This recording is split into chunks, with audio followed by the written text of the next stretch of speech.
Assalamu alaikum. Today I am going to explain the topic is the complex in a polar form. सबसे पहले हमें ये बात बतानी चाहिए कि हम एक कॉम्प्लेक्स नंबर को पोलर फॉर्म में कैसे लिखते हैं। कॉम्प्लेक्स नंबर को पोलर फॉर्म में कैसे लिखते हैं, तो आप एक बार से formula x is equal to X Z is equal to X plus iota Y, X is equal to R cos theta plus iota Y is equal to R sine theta. आप इसको इस तरह भी लिख सकते हैं आर ई की power iota theta, where x is equal to real of z and y is equal to imaginary of z are real numbers. The argument of z is denoted by theta, which is measured in radians. अब हम बात कर रहे हैं ये वाली जो term है यहाँ से लेके यहाँ तक, इसका मतलब है कि हम साइन और कोसाइंस की बात कर रहे हैं। अगर आप साइन थीटा प्लस टू पाई, मतलब अगर मैं ये आप लोगों को टर्म नज़र आ रही है तो इसका मतलब है कि साइन का और कोसाइन का जो पीरियोडिक फंक्शन है वो आपके पास क्या two pi, 0 to 2 pi. Okay, 0 to 2 pi. But हम इस हमारा फोकस किस पे है, हमारा फोकस इस पे argument of Z tangent inverse Y upon X. अगर आप टेंजेंट ऑफ इनवर्स की बात कर रहे हो तो मतलब अगर आप टेंजेंट थीटा की बात कर रहे हो तो टेंजेंट का मतलब होता है परपेंडिकुलर का बेस। तो आपने पहले इसका फॉर्मूला, पहले आपने टेंजेंट थीटा की वैल्यू निकाली। आपने जब टेंजेंट थीटा की वैल्यू निकाली तो आपके पास जो टेंजेंट थीटा की वैल्यू है वो क्या आई, tangent theta is equal to perpendicular y divide by x.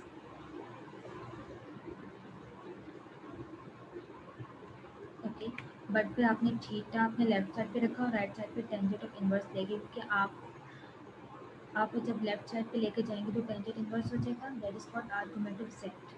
Okay, argument of Z की बात करें, there is infinite set of numbers with theta was tangent is Y upon X. अब आप लोगों के माइंड में एक सवाल ये होगा कि हम सिर्फ पाई, हम अगर हम टेंजेंट की बात कर रहे हैं तो हम किस इंटरवल में काम करेंगे, हम इंटरवल में काम करेंगे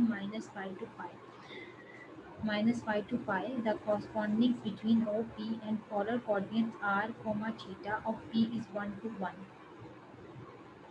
1 to 1 का मतलब ये है कि आप जो आउटपुट दोगे, हर एक आउटपुट का एक यूनिक इनपुट होगा।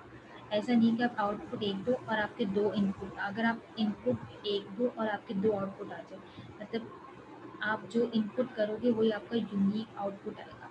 This value is theta is called principal argument of Z is written as argument of Z where argument of Z represent infinite set of argument note that.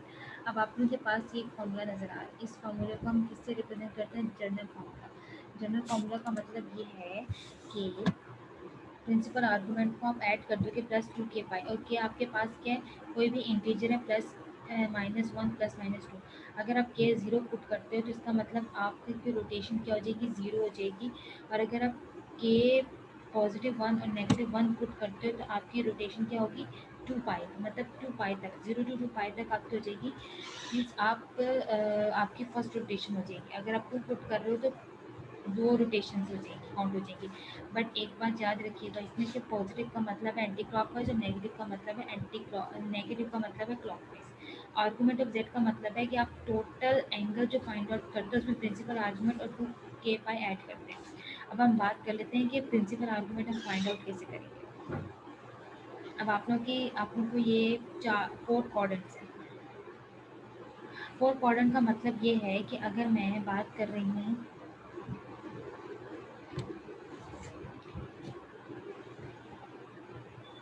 Four quadrant का मतलब ये है कि अगर मैं यहाँ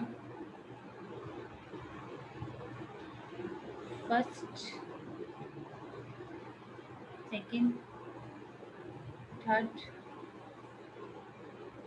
and fourth,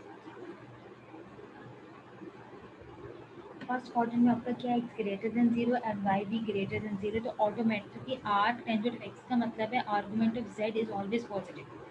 अगर आप सेकंड क्वाड्रेंट की बात कर रहे हो तो इसका मतलब है पाई माइनस थीटा। इसका मतलब ये है कि आप इस क्वाड्रेंट की बात कर रहे हो, सेकंड क्वाड्रेंट में आपका एक्स नेगेटिव होगा और वाई पॉजिटिव होगा। Remember this thing, x negative और वाई पॉजिटिव। तो इसका मतलब ये है कि आप इस क्वाड्रेंट की बात कर रहे हो, आप यहाँ से आप लोगों के पास एंगल होगा, कोई एंगल गिवन होगा, आप उस एंगल को नेगेटिव कर दोगे -80 से, तो आपके पास आर्गूमेंट ऑफ जेड आ जाएगा। बट अगर आप एंटी क्लॉकवाइज मूव करते हो, अगर आप ये सोच रहे हो कि मिस अगर हम यहाँ से एंटी क्लॉकवाइज ही मूव करते जाएं और हम थर्ड क्वाड्रेंट में पहुँच जाएं, तो आपका जो एंगल होगा वो हो जाएगा प्रिंसिपल। मीन्स आप इस थीटा में ऐड कर देंगे। अगर अभी इस थीटा को इग्नोर करें, अभी मैं थीटा की बात नहीं करी, अभी मैं इस बात कर रही हूँ, अगर मैं थर्ड क्वाड्रेंट में हूँ तो अगर मैं यहाँ से एंटी क्लॉक मूव कर रही हूँ तो इसका मतलब है पाई प्लस थीटा हो जाएगा। क्या हो जाएगा? Pi plus